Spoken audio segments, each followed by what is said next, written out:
Hey there, folks.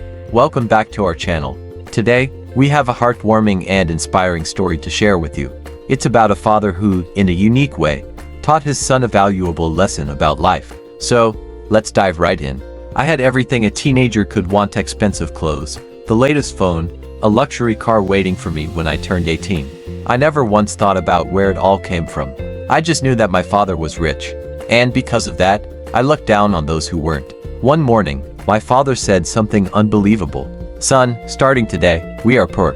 I laughed, thinking it was a joke. But then he took my phone, my wallet, and my credit cards. "Pack your bags. We're going to live differently for a while." I was furious, but I had no choice. My father took me to a tiny one-room apartment in a part of the city I had never even driven through. Instead of our huge house, we had a small mattress on the floor. Instead of a fridge full of food, we had rice and beans. Instead of air conditioning, we had a broken fan. And worst of all, I had to work. For the first time in my life, I saw my father washing dishes in a small street restaurant.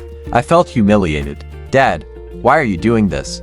This is embarrassing," I whispered angrily. He simply smiled and handed me an apron. "Because, son, some people live like this every day. And they never complain." For weeks, we lived like that. I woke up at 5 a.m. to clean tables. I saw people who worked harder than I ever had just to afford one meal. I met children who shared a single toy and still smiled more than I ever did.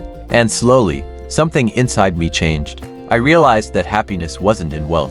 It was in gratitude. One evening, I found my father talking to the restaurant owner. To my shock, I overheard their conversation. "Thank you for helping me teach my son a lesson," my father said. "Anything for you, Mr. Dawson," the owner replied. Mr. Dawson, the name everyone in our city knew as one of the richest men. I finally understood. My father had pretended to be poor just to teach me a lesson I would never forget. The next morning, my father sat beside me. "Do you understand now?" he asked gently. Tears filled my eyes. "Yes, Dad, I do." He put a hand on my shoulder. "Money is useful, but it should never define you.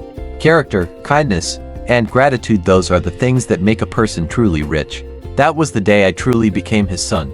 True wealth isn't measured in money. It's measured in character, kindness, and the way we treat others. This is not just a story, it's a wake-up call. Too often, we think money is everything, but in the end, it's our values that define us.